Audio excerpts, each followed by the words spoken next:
You know, I'm not the kind of guy who looks for trouble. Trouble usually finds me, preferably while I'm elbow deep in engine grease or fixing a busted fence post. I moved out to this farm for one reason: peace. Not the kind of peace where people meditate and light candles. I mean real peace. The kind that smells like fresh hay, sounds like cows chewing cud, and feels like cracked boots on solid earth.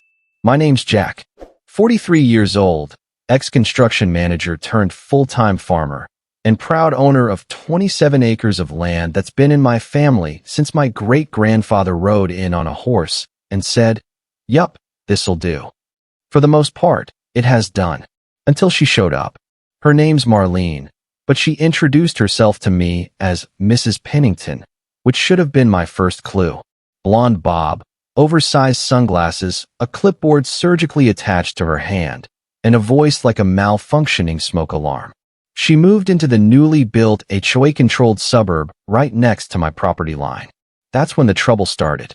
First, it was the complaints. Your rooster is crowing before 9 a.m. There's an unpleasant smell coming from your barn. Can you not run machinery during quiet hours? Ma'am, this is a farm. Our quiet hours end when the sun comes up and the cows start pooping. Then came the letters. Signed by the HOA, of course. We respectfully request that you trim your hedgerow to meet community aesthetic standards. Aesthetic standards. On my land. They must have thought I was born yesterday. But I was still polite. I waved when I saw her. I tried to be neighborly. That worked exactly as well as you'd think. The first time she parked her massive white SUV on the edge of my pasture, I assumed it was a mistake. Maybe she had guests over and needed the extra space. I didn't love it. Her tires dug ruts into the soil I was prepping for spring planting, but I let it slide. Second time, it was closer, right up next to my fence. She got out of the SUV, full Lululemon regalia, holding a matcha latte like it was a sacred relic. I walked over. "Hey there," I said. "Just a heads up, this is private land. Can't have cars out here, especially with livestock nearby." She barely looked at me, just sniffed, gave me a tight smile, and said, "It's not being used for anything right now, is it?" Then she turned and walked off like that settled the matter. I stood there for a good 10 seconds trying to figure out if I'd just been gaslit or if she really didn't understand what private property meant. The third time, I found her SUV actually inside my fence line. She had apparently nudged the gate open just a little, as if that made it okay. That's when I put up the signs. Private property, no trespassing. The signs didn't matter. She kept parking. Then she brought guests. A book club, or a wine tasting, or possibly a secret cult. I didn't ask. But suddenly, my pasture became a backup lot for HOA events. It wasn't just disrespect anymore. It was a power move. I overheard her once, talking to one of her manicured friends while they sipped rose and leaned against my damn fence. "Oh, he's just a farmer. You should be grateful we're bringing some culture to the area." Grateful. That's when I knew this wasn't going away on its own. Marlene Pennington wasn't just annoying. She was the kind of woman who believed the world should bend to her because she printed the HOA handbook and laminated it herself. I tried calling the sheriff's office. They said it was a civil matter. I tried putting up a chain across the entrance. She cut it and left a note saying, "This is a safety hazard." A safety hazard. But the real kicker? Last week, she parked her SUV on the field after a rainstorm. The tires tore deep into the soft ground, and one of my calves panicked and ran headfirst into a fence post. That's when I stopped being polite. I looked up the property lines. Every inch of it was mine. I checked state trespassing laws, took photos, set up a trail cam, even consulted a lawyer friend. And then I made a plan. See, people like Marlene don't learn through words. They don't learn from signs or polite warnings. They learn from experience. The thing about boundaries, real ones, not the ones people cry about on social media, is they only matter if someone respects them. Marlene didn't. It started feeling less like a parking issue and more like a slow invasion. Every week, her SUV crept closer to the heart of my land like a shiny white tick. It wasn't just about where she parked. It was the way she did it. Bold. Entitled. Like the earth itself owed her a flat, dry, designer boot-safe place to rest her vehicle. The worst part? She had backup. The HOA started sending me letters. Not requests anymore, demands. Things like, your fencing materials are non-compliant with neighborhood visual standards. Unpaved surfaces adjacent to community roadways must be maintained in accordance with Section 3B of the Neighborhood Aesthetic Agreement. I didn't sign a damn aesthetic agreement. You know why? Because I don't live in the neighborhood. I live next to it. Turns out, that tiny sliver of land where the new development was built used to be part of my family's grazing lease in the 60s. County split it, sold it off cheap to some developer with shiny shoes and no soul. Now HOA Marlene thinks she owns the world because her backyard touches my fence. One morning, I found an HOA compliance officer standing by my barn with a clipboard. He looked about 22, with the kind of face that had never seen manual labor and shoes worth more than my generator. "Excuse me, sir," he said, peering at me like I was a historical artifact. "This structure lacks visual conformity with adjacent properties." I wiped my hands on my jeans. "This structure is a barn. For cows. Do your adjacent properties house livestock?" He blinked. "Well, no, but the community expects." "Yeah," I said. "Well, I expect privacy and common sense." Guess we're both gonna be disappointed. That afternoon, I got another note on my gate. Handwritten this time, in aggressively loopy cursive. "We're all trying to build a harmonious living environment. Please consider paving or landscaping your perimeter to make it more visually palatable. Your cooperation is expected." No signature. But I knew that handwriting. The straw that really cracked it all came a few days later. I had just finished replacing a busted water line out by the pasture. Mud up to my knees, back sore, ready for a hot shower and cold beer. As I headed toward the house, I spotted something gleaming white near the far side of the field. At first I thought it was a reflection. Then I realized it was Marlene's SUV. In the field. Not on the edge. Not kind of on the side. Dead center. The tires had carved deep ruts into the wet earth like a plow, and a section of my drip irrigation line was completely crushed. That was no accident. I stood there, breath caught somewhere between disbelief and rage. She didn't just park where she wasn't supposed to. She drove through an active field, destroyed part of my setup, and didn't even have the decency to leave a note. By the time I got to the SUV, she was already gone. Just the car sitting there like it belonged, like it had claimed the space by sheer audacity. I didn't touch it, didn't key it, didn't slash the tires. Instead, I took pictures. Lots of them. From every angle. Then I checked the trail cam. Sure enough, full video of her slipping past the gate, driving slowly down the slope, and easing right into the middle of my property like she was pulling into her driveway. The worst part? Her face. Calm. Casual. Not even a hint of guilt. I sent the footage to my lawyer friend, Dave. Smart guy. He mostly handles property disputes and small-town nonsense. He called me back 10 minutes later. "Jack," he said, "you've got her. Clear-cut trespassing. Damage to property. I can draft a cease and desist. Maybe even start filing for damages if you want to go that route." I paused. "I want to go a different route first." Dave sighed. "Please don't say what I think you're about to say. I'm just saying, there are other ways people learn." He was quiet a long time. Then, I didn't hear that. Didn't say anything. That night, I sat on my porch, watching the sun set behind the hills. A chorus of crickets had started tuning up, and the cows were settled in. Peaceful. I looked out at the field, saw the white SUV gleaming under the fading light. I knew what I had to do. It started at dawn. Not for drama. That's just when I wake up. Cows don't really care about revenge plots or HOA bylaws. They care about hay, water, and pooping freely. But I woke up that morning with a different kind of motivation humming in my chest. The SUV was still there. Same spot. Tires buried a little deeper now, thanks to the rain overnight. A real shame. Would be awful if something unpleasant happened. I had a plan. Simple, elegant, and completely natural. Organic, even. See, when you spend your life on a farm, you learn a lot about waste management. Namely, how much of it a full-grown cow produces. Multiply that by 8 cows, and you get a substance we farmers like to call brown gold. I fired up the old John Deere with the front loader bucket attachment and rolled over to the composting pile, just beyond the north fence. A fresh delivery had landed the day before. The timing, frankly, was divine. Still warm, fragrant, moist with justice. I filled the bucket. Now, let me be clear. This wasn't about rage. This wasn't a tantrum. This was consequence. A natural, earthy, unflinching consequence. I approached the SUV slow, deliberate, like a medieval siege engine rolling toward the castle gates. The field was quiet, aside from a few curious chickens watching from a distance like tiny feathered witnesses. One pass. I circled the vehicle, lowering the bucket ever so slightly. The engine purred beneath me. No rush. I wasn't just going to dump it. That would be crude. I wanted coverage. Even distribution.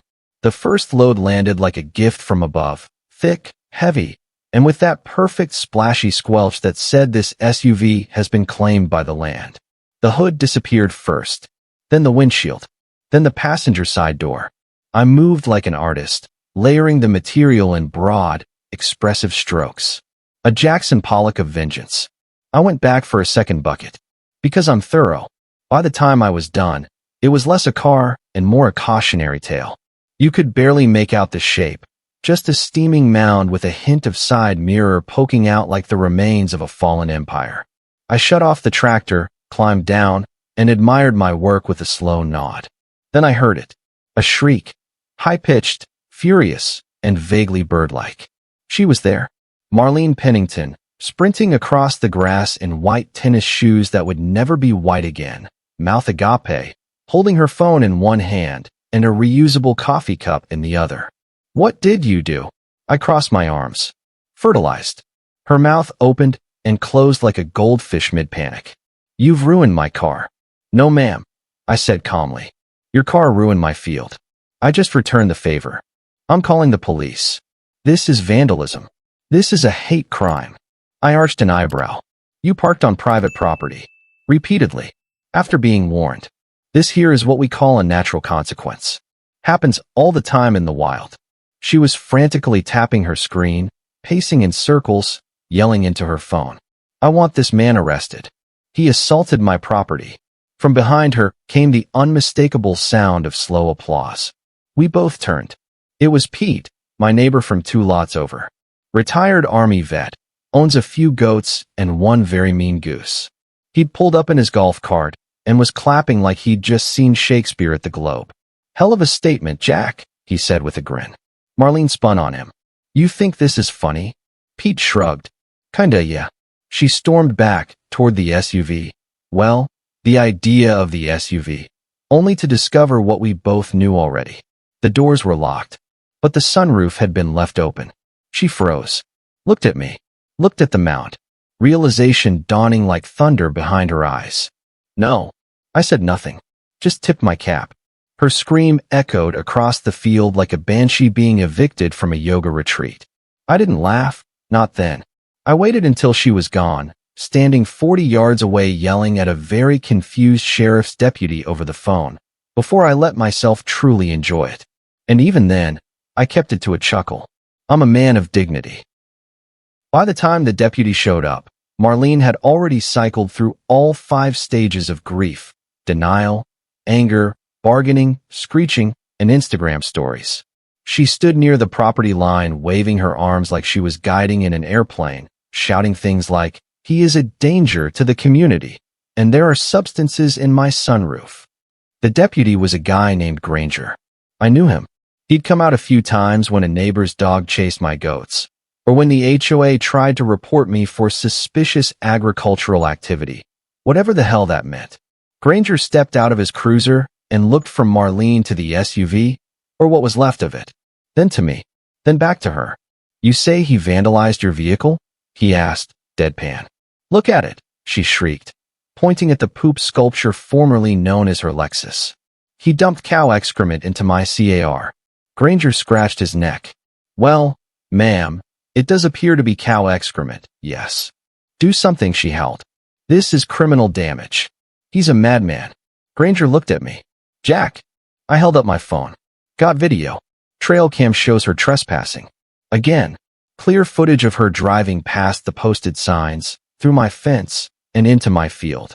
Didn't touch the car, just redistributed some of my organic resources. He took the phone, watched the footage, snorted. Honestly, he muttered, handing it back. I've wanted to do something like this to my HOA for years. Granger, Marlene gasped. Ma'am, you were clearly trespassing, he said, slipping his sunglasses back on. I can't arrest someone for fertilizing their own land. She blinked like she'd just been slapped with a soggy HOA pamphlet. So that's it. You're just going to let him get away with this. Well, Granger said, walking back to his cruiser. Maybe next time you park where you're supposed to. That was the moment something snapped inside her. You could see it, like watching a fancy wine glass crack down the middle. Her lips thinned to a straight line, her shoulders tensed, and I swear the temperature dropped a degree. This isn't over, she hissed at me. You've messed with the wrong woman. Seems like the wrong woman messed with the wrong farm, I said. She stormed off, kicking a clod of dirt that probably cost her more in dry cleaning than I make on eggs in a week. That night, I poured myself a whiskey and waited. It didn't take long. The very next morning, I found 2 letters shoved into my mailbox, one from the HOA, one from a law firm with a name so pretentious it probably charged by the syllable. The first letter accused me of creating a hostile and unsanitary environment that affects neighborhood property values. The second was a cease and desist, citing emotional distress, vehicular humiliation, and, I kid you not, olfactory trauma. I called Dave, my lawyer friend. He read the letters, then laughed for a full 20 seconds. They actually wrote olfactory trauma? Yup. Good. That means they're grasping. He told me not to worry. Legally, I was on solid ground. No pun intended. I hadn't damaged the vehicle. She had parked where she wasn't supposed to, repeatedly, and I'd responded with something that could just as easily have happened naturally in a pasture full of cows. Still, I knew this wasn't the end. Marlene wasn't just angry, she was wounded. Her pride was leaking worse than her sunroof. And people like her? They don't retreat. They escalate. Sure enough, the HOA called an emergency meeting. They invited me, which was adorable. I went, just to see the circus. It was held in their community clubhouse, a beige box with inspirational posters and cucumber water. About 30 people showed up, including Pete, who brought popcorn, and a few other neighbors who had quietly been rooting for me the whole time. Marlene stood at the front like a queen surveying her kingdom of beige cardigans. She launched into a PowerPoint presentation titled, Restoring Order, The Threat Next Door. Slide 1, a zoomed-in picture of my barn. Slide 2, a blurry photo of me holding a shovel. Slide 3, her SUV, pre-fertilizer, caption targeted. I almost applauded. We must act, she declared. This is not just about one incident. This is about defending our community from chaos, from filth, from agricultural anarchy.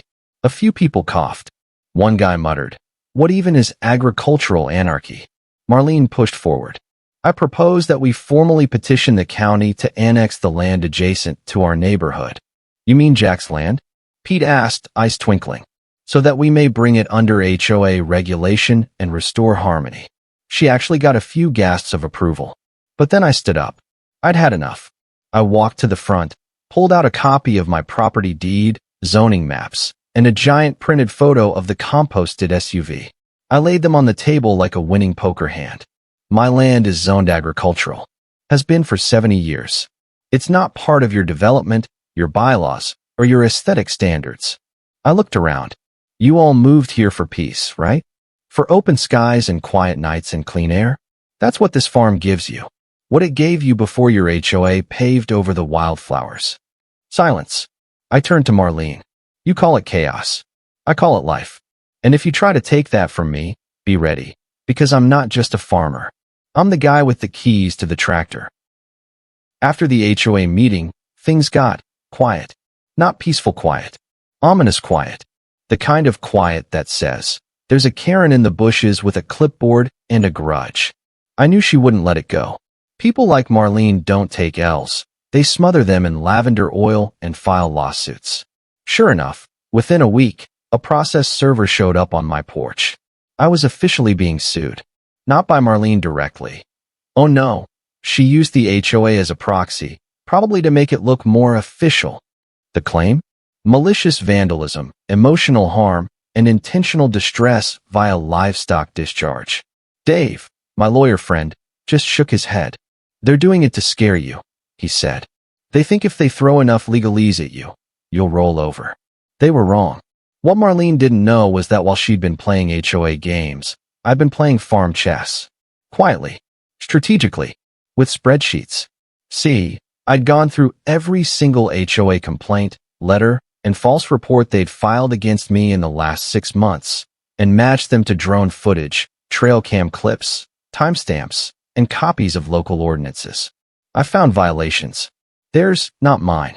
Turns out, that cute little retention pond behind their clubhouse? Built illegally, without proper runoff clearance. That decorative brick wall along the shared border? 6 inches over their legal boundary, onto my land. And that community events tent they'd set up last spring? Blocked access to a utility easement that I technically still held rights to. I compiled it all.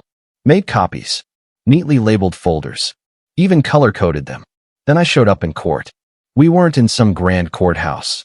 This was small-town civil court. Fluorescent lights, folding chairs, and a judge who looked like he'd rather be fishing. But it was still a battlefield. Marlene arrived wearing a navy pantsuit that probably cost more than my ATV. Her lawyer looked slick and uncomfortable, like someone who got tricked into handling this case by promising to help a friend. They laid out their case. She was traumatized, her luxury vehicle was soiled, the HOA had been under siege by my aggressive behavior, and the smell had caused temporary migraines to 2 residents and a Pomeranian. Then it was my turn. Dave stood up and calmly walked the judge through the timeline. The photos, the trespassing, the crushed irrigation line, the property damage, the ignored warnings. Then I dropped the final folder on the table like a slow-motion mic drop. Your Honor, we'd like to file a counterclaim. The judge raised an eyebrow. On what grounds? Encroachment, unlawful construction, attempted annexation of private land, and harassment. That got their attention. The HOA lawyer turned white. Marlene made a noise like she'd swallowed a golf ball. It got better, because in that folder were emails. HOA board emails. Ones I had legally obtained through a friendly and fed up former member who'd resigned 3 months earlier. Emails between Marlene and the rest of the board where she openly discussed finding ways to absorb Jack's land into the HOA footprint and applying visual pressure until he gives up. Visual pressure. The courtroom went quiet. You could hear the sweat forming. The judge leaned forward.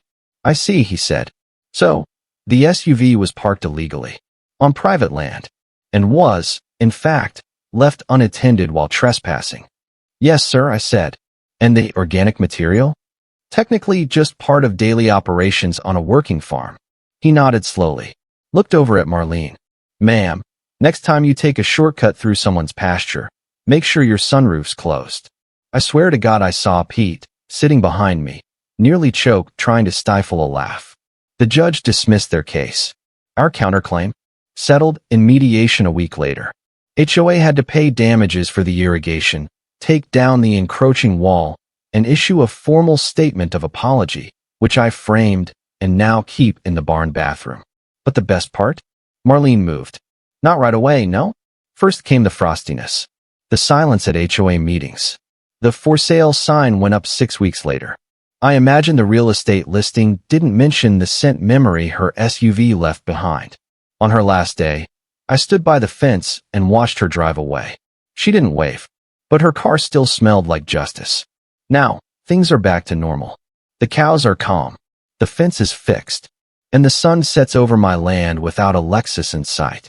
But I did make one change. Right at the entrance to the field, a hand-painted sign, hung high and proud, that reads, Private property. No trespassing. Violators will be composted. Thank you for being with us. Please share in the comments where you are watching from and whether you liked everything, and see you next time.